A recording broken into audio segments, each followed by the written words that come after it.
राधे राधे साथियों, जय हिंद, जय बिहार, नमस्कार आप सबको, अस्सलाम वालेकुम, सत श्री अकाल। कैसे हैं आप सब? और करीब करीब 4 दिन झारखंड प्रवास के बाद आज बिहार पटना में अपने आवास से मैं लाइव हूं। और इधर 3-4 दिन में बड़ा मिला जुला प्रतिक्रिया भाजपा की केंद्र सरकार के द्वारा देश में देखने को मिला। तो सबसे पहले आप सब जुड़े हैं, इसके लिए बहुत बहुत धन्यवाद आप सबका। इतने रात में, इतना समय, जाड़ा के समय में अगर 9:30 बजे रात में आप सब जुट रहे हैं, आप सबकी सजगता है। आप सब जागे हुए हैं, कहीं न कहीं देश के तमाम मुद्दों पे ध्यान बनाए हुए हैं आप सबको सबसे पहली बात में जहां पे मैं रखना चाहूंगा वो बात है कि आदरणीय श्री तेजस्वी यादव जी को एक बार पुनः भाजपाई एजेंट, भाजपाई एजेंसी ईडी और सीबीआई का सामना करना पड़ सकता है। भाजपा की जो एजेंसी हैं, क्योंकि लोग बोलते हैं, ऐसा हम नहीं बोल रहे हैं, लोगों के कथनानुसार ये दोनों जो एजेंटी हैं, एजेंटी भी आ गया, दोनों एजेंट भी हो गए। तो ये दोनों जो एजेंसी हैं, ये भाजपा के इशारों पे अब शुरू हो गए अपने विपक्षी नेताओं को परेशान करने के लिए। चालू हो गए, स्टार्ट हो चुका है इनका काम। तेजस्वी यादव जी को बुलाया गया है ईडी के द्वारा, और ये कोई नई खबर नहीं है, ये कोई नई खबर नहीं है और कोई आश्चर्य करने वाली भी खबर नहीं है। अब ये लगातार जब तक कि 2024 का लोकसभा चुनाव समाप्त नहीं हो जाता है, तब तक की प्रक्रिया लगातार जारी रहेगी। तो हम सबको डट करके भाजपा की इस गलत नीति का विरोध करते रहना है और सजगता से भाजपा की इन गलत नीतियों को मुकाबला करते हुए हराते रहना। तैयार रहिए। एक बड़ा ही आज की ये बहुत ही आश्चर्य करने वाली खबर है खेल जगत। साक्षी मलिक जी को आप सब जानते होंगे, बहुत ही सुप्रसिद्ध खिलाड़ी जिन्होंने ओलंपिक में पदक भी हासिल किया, मेडल भी लाया है हिंदुस्तान के लिए। ये वही साक्षी मलिक हैं जो हरिद्वार में ब्रजभूषण शरण सिंह के ऊपर जो यौन अत्याचार का जो आरोप लगा था, उस आरोप के बाद सरकार के द्वारा जब कोई कार्रवाई नहीं की जा रही थी ब्रजभूषण शरण सिंह के ऊपर, और कार्रवाई करने की बात तो छोड़ दीजिए, बल्कि नरेंद्र मोदी जी ब्रजभूषण शरण सिंह को पार्लियामेंट के नए बिल्डिंग के इनॉग्रेशन में अपने साथ ले गए थे। ये देख करके देश की सम्मानित बेटी, देश की सम्मानित खिलाड़ी बहुत ही ज्यादा अंदर से टूट गई और अंततः उन्होंने पार्लियामेंट के नए बिल्डिंग के सामने प्रदर्शन करना चाहे, अपनी आवाज को नरेंद्र मोदी जी के समक्ष रखना चाहा, लेकिन जब वहां भी जब भाजपा के प्रशासन के द्वारा उनकी इज्जत को जूतों तले रौंद दी गई, उन्हें रोड पे घसीटा गया, उसके बाद देश की सम्मानित बेटियां, देश के सम्मानित खिलाड़ी जिन्होंने देश का ताज मेडल से और गौरवान्वित कर दिया था। उन खिलाड़ियों ने फैसला लिया था कि वो मेडल गंगा को प्रवाहित कर दें। हालांकि किसान नेता राकेश टिकैत जी के अथक प्रयास के बाद वो तमाम सम्मानित खिलाड़ी मेडल को गंगा में प्रवाहित नहीं की, लेकिन वो लड़ाई जारी रही। उसके बाद भाजपा की सरकार ने उन खिलाड़ियों को बुला करके बात किया और बात करके तमाम प्रलोभन दिए, तमाम वादे किए। ठीक उसी प्रकार से जैसे 2014 के चुनाव में या 2019 के चुनाव में युवाओं को प्रलोभन दिया था कि हम 2 करोड़ सरकारी नौकरी देंगे, तमाम जनमानस को प्रलोभन दिया था कि हम हर एक अकाउंट में 15 लाख रुपए देंगे। ठीक उसी प्रकार का प्रलोभन महिला खिलाड़ियों को भी दिया। खिलाड़ी हैं, भावना से ओतप्रोत होते हैं, देश से बड़ा प्रेम होता है। जाहिर सी बात थी कि देश के प्रधानमंत्री से भी उनको एक उम्मीद जाग गई कि चलो भाई हमारी बात सुन लेंगे। उनको क्या पता था कि ये भाजपा के नरेंद्र मोदी जी देश के लिए नहीं सोचते, बल्कि सिर्फ भाजपा और आरएसएस के लिए सोचते हैं। हुआ कुछ ऐसा, वहां से जब खिलाड़ी वापस आए एक उम्मीद बांध करके, Brijbhushan Sharan Singh wrestling federation of India के चेयरमैन से हटे। वहां पे रेसलिंग फेडरेशन ऑफ इंडिया का नया चेयरमैन संजीव सिंह को बनाया गया, जो कि ब्रजभूषण शरण सिंह का ही चापलूस है। ब्रजभूषण शरण सिंह के टुकड़े पे पलने वाले व्यक्ति का नाम है संजीव सिंह, और उन्हें रेसलिंग फेडरेशन ऑफ इंडिया का नया चेयरमैन बनाया गया है। और जिससे हमारे देश की महिला खिलाड़ी, ओलंपिक पदक विजेता, देश की सम्मानित बेटी साक्षी मलिक नए चेयरमैन के चयन से इतनी दुखी हुई कि उन्होंने अपने खेल से संन्यास तक की घोषणा कर दी। रोती हुई प्रेस कॉन्फ्रेंस में वो रोती हुई नजर आई और रोती हुई प्रेस कॉन्फ्रेंस को छोड़ करके चली गई। इससे बड़ी शर्मनाक बात किसी सरकार के लिए नहीं हो सकती, लेकिन शायद इतनी बड़ी देश की बेटी की पीड़ा भी भाजपा को महसूस नहीं हुई, क्योंकि भाजपा आदी है देश की बेटियों को रुलाने के लिए, देश की बेटियों को तड़पाने के लिए। मणिपुर का घटना आप सब भूले नहीं होंगे। जैसे भाजपा के लिए बहुत बड़ी उपलब्धि होगी मणिपुर की घटना, देश की बेटी का नंगा परेड जब कराया गया था, देश की सरहद पे अपनी जान, आन बान शान, पूरे परिवार को त्याग कर वहां न्यौछावर करने वाले देश के जाबाज सिपाही, जाबाज की पत्नी को मणिपुर में जब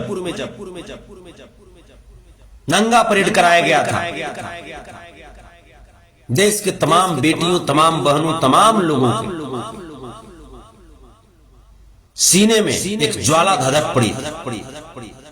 सब लोग बात करने लगे कि भाजपा अब अत्याचार करती है। हालांकि ये कोई नई बात नहीं। उत्तर प्रदेश में मनीषा वाल्मीकि की घटना आप लोग देखे ही होंगे, चंदौली में निशा यादव की घटना आप लोग देखे ही होंगे। उत्तर प्रदेश में ही एक बीडीओ साहब की बहू के साथ जो घटना की गई थी, जो कि SC/ST समाज से थे, भाजपाई नेता के द्वारा, ये भी आप सबसे छिपा हुआ नहीं हुआ। प्रवेश शुक्ला के द्वारा एक दलित महादलित समाज के व्यक्ति के सिर पर जो पेशाब किया गया था मध्य प्रदेश में, ये भी आपसे छिपा हुआ नहीं। होता क्या है, हम लोग कहां तक जागते हैं। हम लोग जागते कहां तक है, मैटर ये करता है। चंद कमेंट और ट्वीट और शेयर करने के बाद हम लोग सो जाते हैं। हम लोग को लगता है कि यार ये तो साक्षी मलिक की बात है, ये तो मनीषा वाल्मीकि की बात है, ये तो संतोष रेणु की बात है, ये तो फलाने की बात है, ये तो ढेकने की बात है। क्या हमारी यही रिस्पॉन्सिबिलिटी है? क्या सिर्फ इतना ही सोच लेने से हमारी जिम्मेवारियां खत्म हो जाती है? तो नहीं, जागे रहना होगा, आवाज को बुलंद करना होगा। और कोई भी एक तेजस्वी यादव जी या एक तेज प्रताप यादव जी, एक संतोष रेणु यादव जी, एक लक्ष्मण यादव जी, एक चंद्रशेखर आजाद रावण जी, एक मायावती जी, एक ममता बनर्जी जी, एक मानवर कांसीराम जी, एक लालू प्रसाद यादव जी, एक मुलायम सिंह यादव जी, अकेला लड़ करके बहुत हद तक उन लोगों को सुधार नहीं सकते, जब तक कि हम लोग उनके साथ कदम से कदम मिलाकर के नहीं चलेंगे, उनके बताए गए रास्ते पे मजबूती के साथ उनका साथ नहीं देंगे।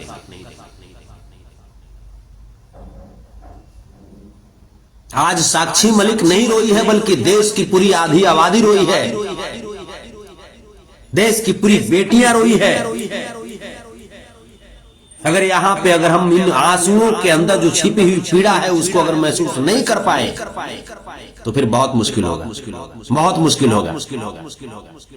ये सिस्टम में बैठे हुए दरिंदे, आखिर मांग क्या थी? मांग बस इतनी थी कि ब्रजभूषण शरण सिंह से इस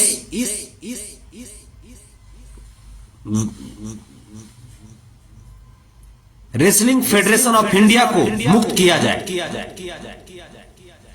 कुश्ती का जो फेडरेशन है उस पे जो ब्रजभूषण शरण सिंह का जो पकड़ है, ब्रजभूषण शरण सिंह के कब्जे से बाहर हो कुश्ती फेडरेशन। लेकिन चूंकि ब्रजभूषण शरण सिंह जी जो है वो नरेंद्र मोदी जी के काफी करीबी हैं, तो फिर कैसे हो सकता है? फिर नहीं हो सकता। तो जाहिर सी बात है कि देश की बेटी का आंसू नरेंद्र मोदी जी को दिखाई नहीं देगा, लेकिन हम लोग को तो दिखाई दे रहा है। इसलिए हम लोग को जागना है और जागे रहना है, आवाज को मजबूत करना है। क्योंकि अगर चुपचाप बैठ करके देखते रहे तो फिर ये आवाज उठाने वाला जो भी व्यक्ति होगा उसके खिलाफ ये सिस्टम है ना भाजपा की, वो हावी हो जाएगा और उन व्यक्तियों को चुप कर देगा। आपने देखा होगा उदाहरण के तौर पे डॉक्टर लक्ष्मण यादव जी को, वो नरेंद्र मोदी जी और उनकी भाजपा के अत्याचार के खिलाफ जब जनता की आवाज को बुलंद किया, उसका सजा उन्हें ये मिला कि उन्हें दिल्ली यूनिवर्सिटी के असिस्टेंट प्रोफेसर के पद से हटा दिया गया। जबकि उनकी पूरी कमेटी ने इस बात को कहा कि डॉक्टर लक्ष्मण यादव को हटाना ये बिल्कुल गलत था। किसी भी लेवल पे डॉक्टर लक्ष्मण यादव कमजोर नहीं थे, लेकिन भाजपा लोकतंत्र को मानती कहां है? भाजपा तानाशाही को अपना शायद सिद्धांत मानती है और उसके तहत भाजपा को बगैर किसी नीति, बगैर किसी प्रोटोकॉल को फॉलो किए हुए किसी को भी कहीं से कहीं वो बर्बाद कर सकती है।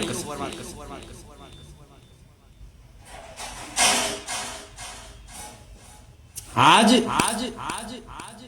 लक्ष्मण यादव जी के लिए जिस प्रकार से पूरा देश और देश से बाहर जितने भी देशवासी रह रहे हैं, उन लोगों ने जो आवाज बुलंद किया है ये देख करके बहुत अच्छा लगा। और ऐसे आवाज बुलंद करते रहना होगा, क्योंकि ऐसे जब आप आवाज बुलंद करते हैं तब जाकर के जो देश के जो लोग हैं वो सीखते हैं आपसे, और जो लोग आपकी लड़ाई लड़ते हैं उनके अंदर और मनोबल जागता है, उन्हें और हिम्मत मिलती है। तो आप सबको जागना होगा, हम सबको जागना होगा इस अत्याचारी भाजपा के खिलाफ, इस संविधान विरोधी भाजपा के खिलाफ, इस लोकतंत्र के हत्यारी भाजपा के खिलाफ हम सबको जागना होगा। नहीं जागेंगे तो फिर सदियों सदियों तक ये हमारे बच्चों को सुला देंगे, उन बच्चों को जो जागना चाहते हैं, जो संवैधानिक अधिकार के तहत जागना चाहते हैं, जो आवाज बुलंद करना चाहते हैं, उन बच्चों को सुला देंगे ये लोग, ये मनुवादी लोग, सामंतवादी लोग, ये अत्याचारी लोग, ये बलात्कारी लोग। इसलिए इनके खिलाफ आवाज बुलंद करना होगा। अगर आवाज बुलंद नहीं करेंगे तो आप अपने आने वाले बच्चों का भविष्य कहीं ना कहीं खतरे में डाल रहे हैं।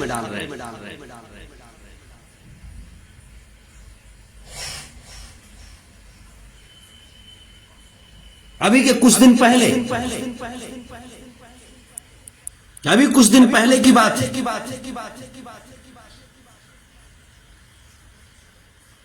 पार्लियामेंट 4-5 युवक और युवती मिलकर के कुछ अपनी बात कहना चाह रहे थे, क्योंकि शायद हमें ऐसा लगा वो पढ़े लिखे बच्चे थे, उनके पास कोई ऐसा रास्ता नहीं था जिससे वो अपनी बात को डायरेक्ट सदन में रखवा सकते थे, क्योंकि प्रधानमंत्री साहब तो प्रेस कॉन्फ्रेंस करते नहीं है। और रही बात देश की, जो तमाम जो बड़ी बड़ी टीवी चैनल वाले मीडिया लोग, वो तो गोदी मीडिया में तब्दील हो गए, तो अपनी बात वो बच्चे कहां रखेंगे? वो बच्चे जो पढ़ लिख करके आज बेरोजगारी की अवस्था में रोड पे भटक रहे हैं, वो बच्चे कहां अपनी बात को रखेंगे? वो बच्चे किससे कहें नरेंद्र मोदी जी कि उस वादे को, उस बात को किससे वो जाकर के याद दिलवाएं कि आपने कहा था कि हर एक साल हम 2 करोड़ सरकारी नौकरी देंगे। 9 साल आपका कंप्लीट हो गया, 10वां साल कंप्लीट होने वाला है, कहां गया 18 करोड़ सरकारी नौकरी? वो बच्चे आखिर किससे कहें इस बात को? गोदी मीडिया तो उनकी बात सुनती नहीं, और गोदी मीडिया को नरेंद्र मोदी जी इंटरव्यू नहीं देते। गोदी मीडिया को ये ताकत नहीं है अंदर से कि वो नरेंद्र मोदी जी से सवाल पूछ ले। नरेंद्र मोदी जी तो सवाल पूछने के लिए अक्षय कुमार को बुलाते हैं, और अक्षय कुमार सवाल पूछते हैं कि आप आम काट करके खाते हैं या चूस के खाते हैं? ये देश का सवाल है। जब चुनाव प्रचार में जाएंगे तो वहां कहेंगे हम राम लल्ला का दर्शन कराएंगे, उसके नाम पे वोट लेते हैं। सच्चाई है कि वोट मिलता नहीं, ईवीएम का सेटिंग होता है। किसी एक राज्य में अपने प्रतिद्वंदी कांग्रेस को जितवा देते हैं, ताकि कांग्रेस भी ये नहीं कह पाए कि ईवीएम घोटाला था।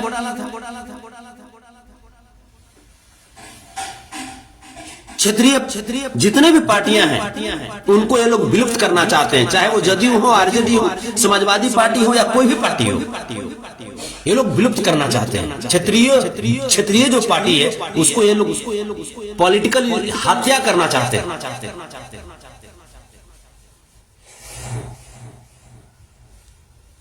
तो बहुत सारे लोग, सब लोग तेजस्वी यादव नहीं है, सब लोग अखिलेश यादव नहीं है जो डट करके मुकाबला कर सके। यहां पे हम लोगों को भी खड़ा होना होगा, आवाज देना होगा, तभी जाकर के ये बच्चे पार्लियामेंट में घुस करके, हालांकि ये गलत है, ये सही तरीका नहीं है, मैं इस तरीका का समर्थन नहीं करता, लेकिन इसके बावजूद उन बच्चों की भावनाओं को जब मैंने देखा तो मैं भी काफी दुखी हुआ। उन बच्चों के साथ जैसे ऐसा लग रहा है कि वो बच्चे आतंकवादी हो गए। ऐसा लग रहा है कि जैसे वो बच्चे आतंकवादी हो गए। अरे आतंकवादी जैसा रोल तो आप कर रहे हैं कि पूरे देश को आप तड़पा रहे हैं। उग्रवादी की तरह रोल तो आप कर रहे हैं कि आप पूरे देश से जो वादा करते हैं उस वादे को पूरा नहीं करते। आपके पास किस बात की कमी है? देश की अर्थव्यवस्था गिरती जा रही है, लेकिन आपके भाजपा के कार्यालय बड़े से बड़े बनते जा रहे हैं। देश का करेंसी गिरता जा रहा है, लेकिन आपके आरएसएस का मुख्यालय और बड़ा से बड़ा बनता जा रहा है।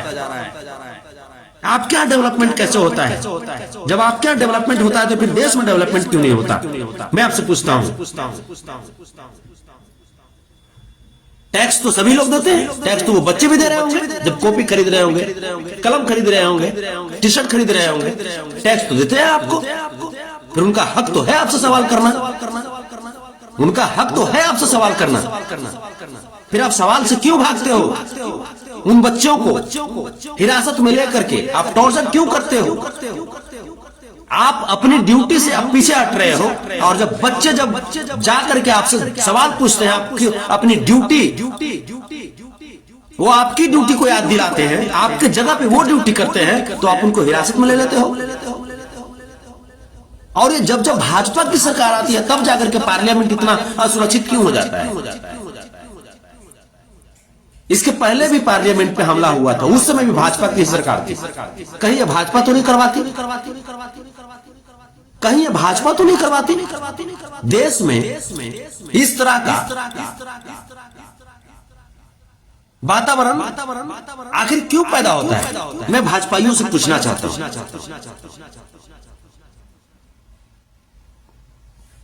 ये क्यों पैदा होता है? तो सच्चाई है कि आप लोग, ये जितने भी जो भाजपा के लोग हैं, आप लोग देश को, देश की पार्लियामेंट को कपिल शर्मा का शो बना दिए हो। देश की पार्लियामेंट को राजपाल यादव की फिल्म बना दिए हो, जॉनी लीवर की फिल्म बना दिए हो।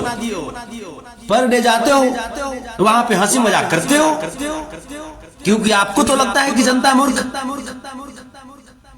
आपको चुन लिया। लेकिन सच्चाई है कि जनता ने आपको नहीं चुना है, आप ईवीएम के चुने हुए हो। जनता रामविलास पासवान जी को चुनती थी, जनता लालू प्रसाद यादव जी को चुनती थी, जनता अटल बिहारी वाजपेयी जी को चुनती थी, जनता लाल बहादुर शास्त्री जी को चुनती थी, जनता मुरारजी देसाई जी को चुनती थी, जनता डॉक्टर मनमोहन सिंह जी को चुनती थी। आप जैसे लोगों को जनता नहीं चुनती थी। हाँ, भाजपा में भी है अच्छे लोग, राजनाथ सिंह जी हैं, नितिन गडकरी जी हैं। मैं विपक्षी नेताओं का भी सम्मान करता हूं, लेकिन उनका जो सम्मान पाने लायक हो। लेकिन उन नेताओं को साइडलाइन लगाने में लगे हुए हैं जो अपर, जो श्रेणी के जो लीडर है। तो यहां पे देश की जनता को जागना हो। जब अडानी अंबानी पे सवाल पूछा जाता है, जब देश में बेरोजगारी पे सवाल पूछा जाता है, जब नरेंद्र मोदी जी को, जब भाजपाइयों को उनके द्वारा किए गए लुभावने वादे को जब याद दिलाती है विपक्ष, तो विपक्षी नेताओं को, विपक्षी सांसदों को सस्पेंड कर दिया जाता है, पूरे सत्र से सस्पेंड कर दिया जाता है। 141 सांसदों को सस्पेंड किया जाता है। और हिंदुस्तानी राजनीति के इतिहास में पहली बार ऐसा ये घटना हुआ है, 141 सांसद को निलंबित किया गया।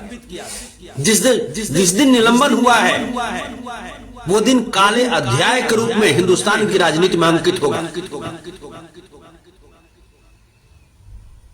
लेकिन इससे भी भाजपाइयों को कोई फर्क नहीं पड़ता, क्योंकि उन्हें देश से क्या मतलब। देश की सुरक्षा के लिए आज बड़ा फैसला आया है। देश की सुरक्षा के लिए सीआईएसएफ की टीम आई, लेकिन मुझे ऐसा लगता है कि क्या सीआईएसएफ की टीम सही तरीके से भाजपा के पैरामीटर पे खरा उतर पाएगी? भाजपा के पैरामीटर पे देश पूरा भरोसा करता है देश के जवान पे, लेकिन क्या भाजपा भरोसा करती है? सवाल यहां पे। ये जो अग्निवीर जो योजना है, उस योजना के तहत 4 साल का नौकरी, अग्निवीर योजना के तहत 4 साल का ही नौकरी है। राज्यसभा 6 साल का हो, लोकसभा 5 साल का हो। फिर बाकी 1 साल और 2 साल की सुरक्षा किनके जिम्मेवारी पे होगी? वो उसकी जो जिम्मेवारी जो है सुरक्षा की, वो किनके कंधों पे होगी? अग्निवीर तो 4 साल के होते हैं।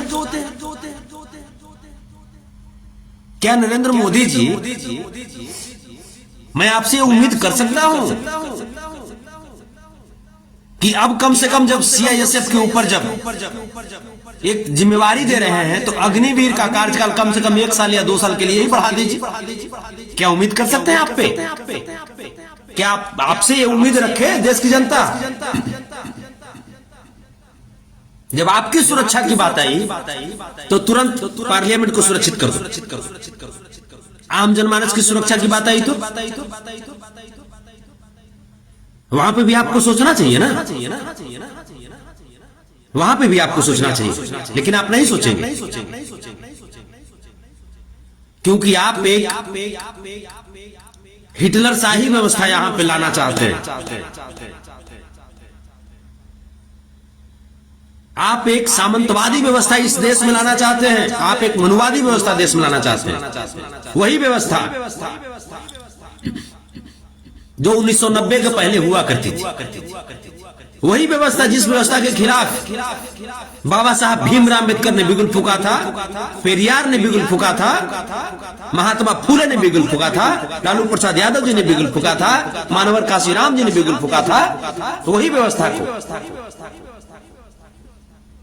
आप पुनः देश में लाना चाहते हैं। तो ऐसा नहीं हो सकता। हम लोग जागे हुए हैं और पूरे देशवासियों से मेरी आग्रह है कि आप जागे हुए रहिए, नहीं तो ये व्यवस्था बहुत जल्द आपके सामने आकर के खड़ी हो जाएगी और आपके बच्चों के लिए मुसीबत का रूप धारण कर लेगी।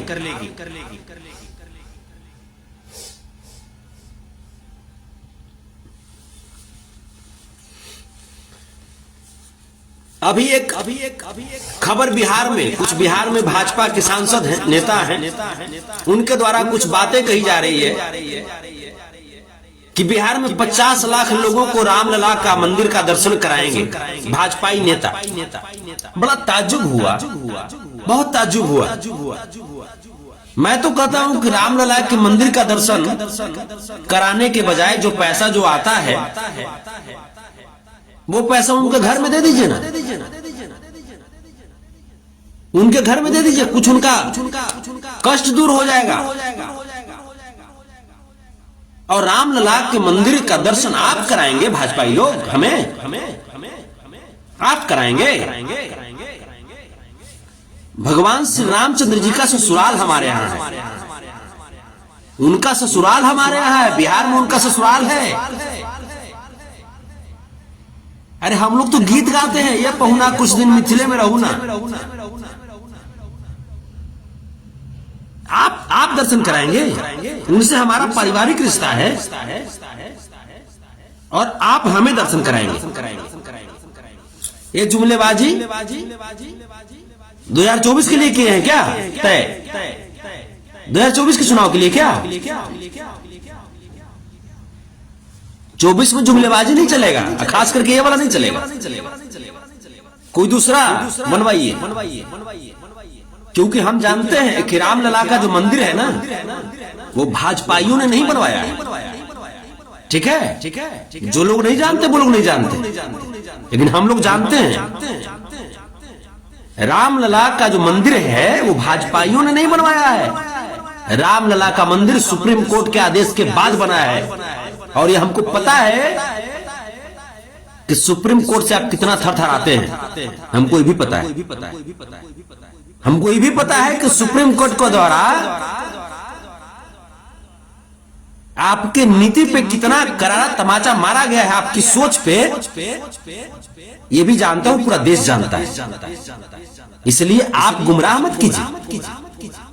सच्चाई तो यह है कि श्री राम मंदिर कमेटी का जो हक है वो आप सब खा गए भाजपाई लोग। श्री राम मंदिर कमेटी जो है, जिस कमेटी में लाल कृष्ण आडवाणी जी आदरणीय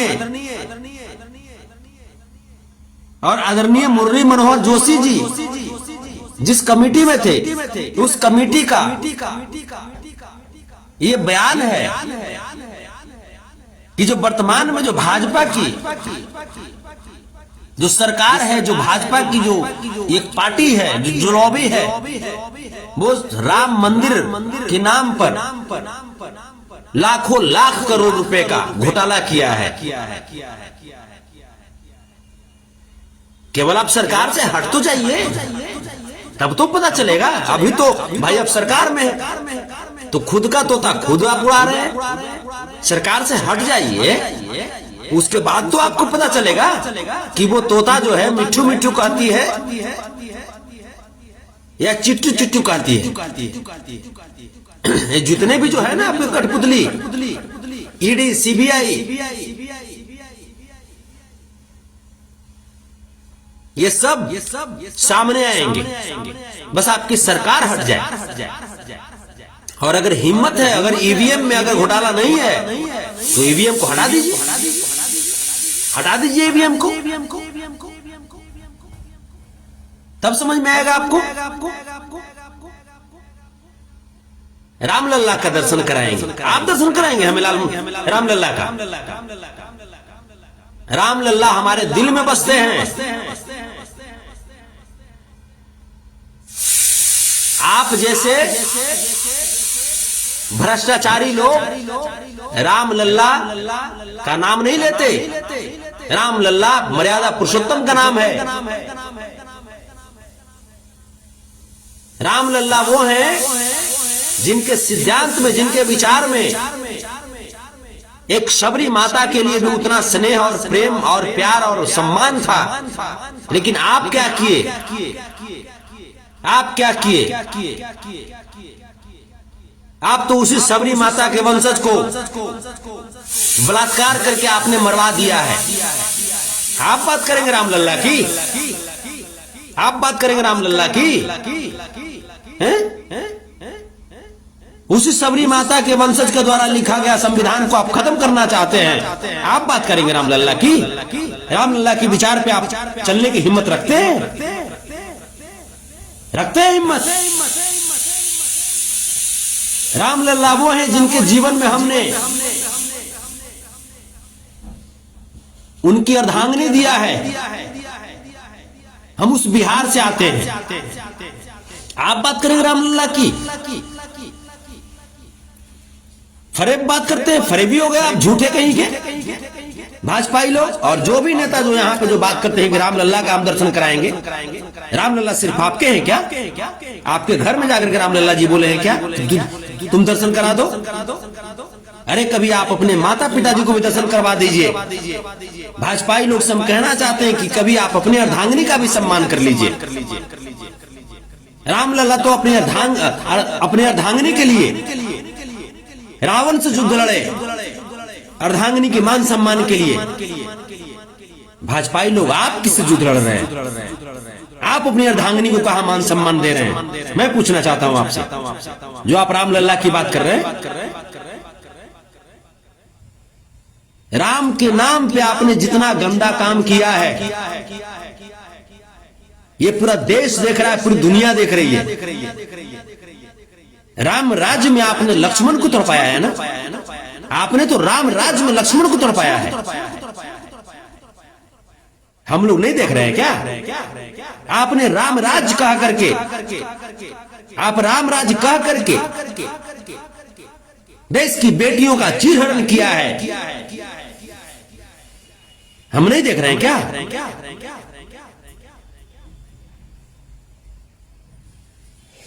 हम भी देख रहे हैं, पूरे देश देख रही है, पूरी दुनिया देख रही है।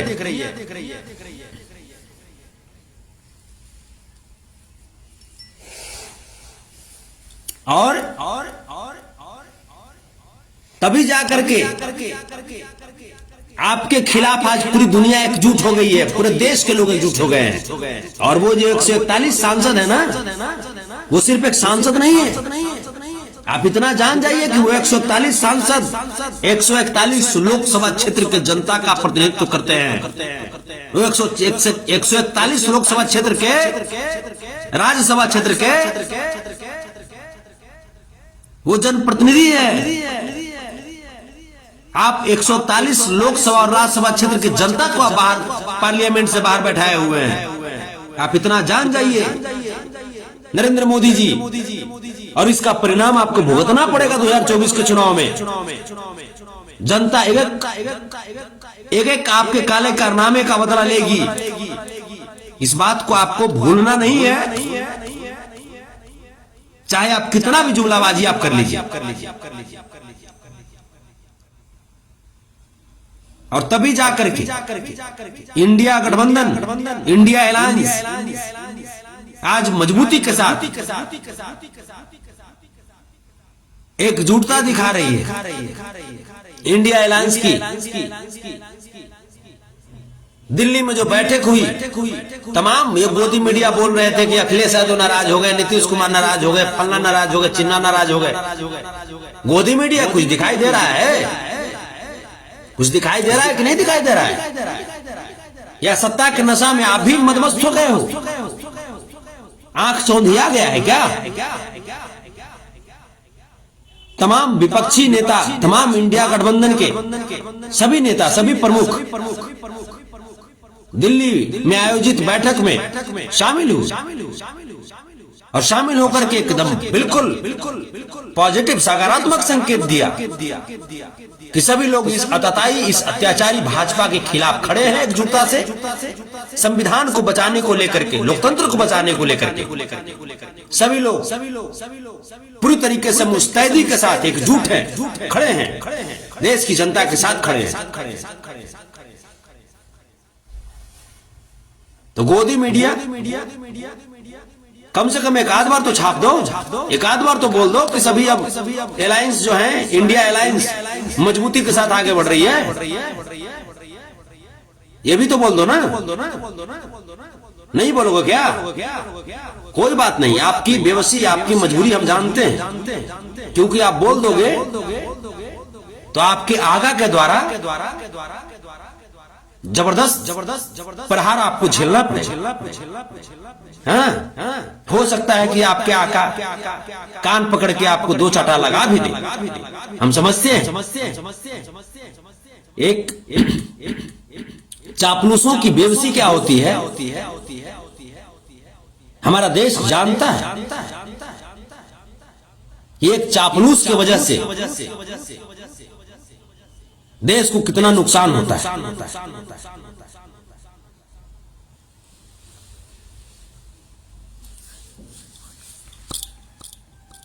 चलिए साथियों, आप सब जुटे, लेकिन आप सब एकजुट रहिएगा, एकजुट आप सब रहिए, एकजुट रहिए इस अतताई भाजपा के खिलाफ। हिंदू, मुस्लिम, सिख, ईसाई आपस में सब भाई भाई, जितने भी समाजवादी लोग हैं, आप सब एकजुट रहिए, क्योंकि आप सबकी एकजुटता ही जो हमारे जो इंडिया अलायंस के जो नेता हैं उनकी एनर्जी है। और हमें अपने नेता को किसी भी कीमत पे कमजोर नहीं होने देना है, क्योंकि अगर हमारे नेता कमजोर हो गए तो फिर इस अतताई भाजपा से, इस अत्याचारी भाजपा से जीतना बड़ा मुश्किल हो जाएगा। जिस प्रकार से आदरणीय तेजस्वी यादव जी, आदरणीय नीतीश कुमार जी ने बिहार में सरकार चलाते हुए रोजगार के बयार बहा दिए, नदियां बहा दी। जहां के नेता बोलते हैं कि हम रामलला का दर्शन कराएंगे, वहां के लोग बिहार आते हैं और बिहार में आकर के काम लल्ला का दर्शन करते हैं। जिन लोगों के हाथ में कलम थी, जो समाज को शिक्षित करना चाहते थे, उन लोगों को सम्मान पूर्वक बुला करके तेजस्वी यादव जी ने ऐतिहासिक पटना के गांधी मैदान में 1,20,336 लोगों को एक साथ नियुक्ति पत्र बांट दिया कि जाइए और समाज को आप शिक्षित कीजिए। लेकिन ठीक जहां पे हमारे रामलल्ला, मर्यादा पुरुषोत्तम जहां अवतरित हुए, उस प्रदेश में भाजपा की योगी आदित्यनाथ वाली सरकार वही कलमधारी लोगों के पीठ पर लाठियां बरसा करके ये साबित कर दिया कि भाजपा कभी समाज के गरीब गुरबे के बच्चों को शिक्षित नहीं करना चाहती। भाजपा नहीं चाहती कि गरीब के बेटे पढ़े। तमाम लोगों पे लाठियां बरसवाई, महिला अभ्यर्थियों के साथ बदसलूकी की इको गार्डन में, लखनऊ के इको गार्डन में। ये भी हम सब ने देखा है।